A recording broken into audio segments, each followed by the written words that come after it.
আসসালামু আলাইকুম, কেমন আছেন সবাই? আজকে আমি আপনাদের সাথে শেয়ার করব রেডিমিক্স দিয়ে আলুর চপের রেসিপি। আপনারা তো আলুস দেখেছেন, মানে রেডিমিক্সের আলুর ভর্তা দেখেছেন, কিন্তু আলুর চপের রেসিপি আজকে আমি আপনাদের সাথে শেয়ার করব। আশা করি সবারই ভালো লাগবে।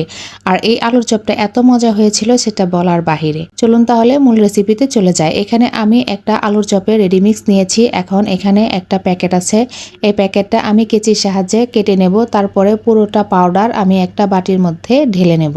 এর আগে আমি এইভাবে কখনোই আলুর চপ বানাই নাই, এই প্রথম বানাইতেছি। আর এর প্যাকেটের গায়ে যা যা লেখা ছিল আমি ওইভাবেই কিন্তু এই আলুর চপটা তৈরি করেছি। এখন নর্মাল পানি দিয়ে তারপরে একটা সুন্দর ব্যাটার তৈরি করে নেব। ব্যাটারটা কিন্তু একদম ঘন হবে না, একদম পাতলাও হবে না। তো দেখুন আমি আস্তে আস্তে পানি দিয়ে ব্যাটারটা তৈরি করে নিয়েছি। ব্যাটার তৈরি করা হয়ে গেলে তারপরে আমি 10 মিনিটের জন্য রেস্টে রেখে দেব। আর এটাকে অবশ্যই ভালোভাবে ফেটিয়ে তারপরে তৈরি করবেন, এতে করে কিন্তু চপটা ভালো হবে। এখন আলুর চপ বানানোর জন্য এখানে আমি ছোট লাল আলু নিয়েছি। আর এই আলুর ভর্তা কিন্তু অনেক মজা লাগে, তাই আমি মনে করলাম যে এই আলু দিয়ে চপ বানালেও অনেক বেশি ভালো হবে। আর এই আলু ছোট হওয়ার কারণে ছুলতে একটু বিরক্ত লাগে, এই জন্য আমি এইভাবে ছাঁকনির মধ্যে দিয়ে তারপরে ঝটপট ছুলে নিয়েছি। আপনারাও চাইলে কিন্তু এভাবে ঝটপট আলু ছুলে নিতে পারেন। এখন আমি আলু ভর্তা করার জন্য এখানে শুকনো মরিচ ভেজে নিয়েছি আর পেঁয়াজগুলোকেও ভেজে নিয়েছি। একদম বেরেস্তা করিনি, কিন্তু সামান্য সোনালী কালার করে তারপরে নামিয়ে নিয়েছি। এখন পেঁয়াজ, মরিচ আর সামান্য লবণ আর সরিষার তেল দিয়ে ভালোভাবে মেখে নেব। মেখে নেওয়া হয়ে গেলে আমি অন্য একটা বাটির মধ্যে আলুগুলোকে ভালোভাবে ম্যাশ করে রেখেছিলাম। ওই বাটির মধ্যে এই মাখানো মরিচ আর পেঁয়াজগুলো দিয়ে দেব। তারপরে হাতের সাহায্যে একদম ভালোভাবে মিশিয়ে নেব। আর মনে রাখবেন, আলু ভর্তাটা যত ভালো হবে চপটাও কিন্তু খেতে দারুণ হবে। আর আজকে আমি ডিম আলুর চপ তৈরি করে নেব, এই জন্য আগে হাতের তালুর মধ্যে সামান্য পরিমাণ একটু আলুর ভর্তা নিয়ে তারপরে একটু ভালোভাবে ছড়িয়ে নেব। তার মাঝখানে এখন আমি ডিম দিয়ে দেব। আর ডিমটাকে আমি মাঝখান থেকে স্লাইস করে নিয়েছি। আপনারা চাইলে কিন্তু লম্বা লম্বিও করতে পারেন বা আস্ত ডিম দিয়েও করে নিতে পারেন। এখন উপরের সাইডে আর একটু ভর্তা দিয়ে তারপরে ভালোভাবে কভার করে একটা আলুর চপের শেপ দিয়ে নেব।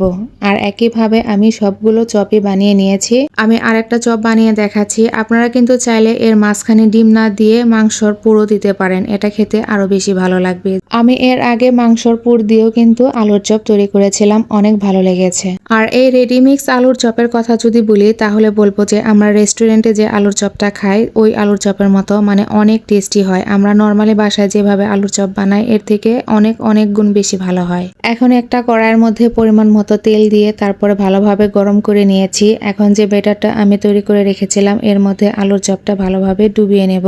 তারপর একটা কাঁটা চামচের সাহায্যে উঠিয়ে তারপরে তেলের মধ্যে ছেড়ে দেব।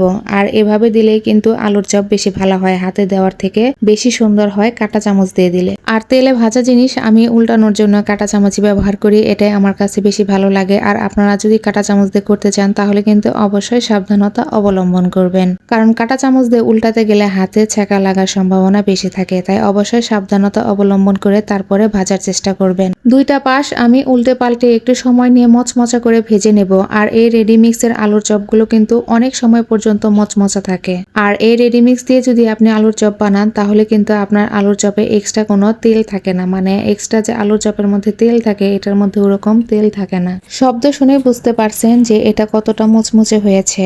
আমি আপনাদেরকে একটা কেটে ভেতরটা দেখিয়ে দিতেছি এটা কতটা সুন্দর হয়েছে। তো আমার রেসিপি যদি ভালো লেগে থাকে অবশ্যই একটা লাইক এবং কমেন্ট করে দিবেন। আর আমার চ্যানেলে নতুন হলে আমার চ্যানেলের সাথে যুক্ত হয়ে যাবেন। ভালো থাকবেন সবাই, আল্লাহ হাফেজ।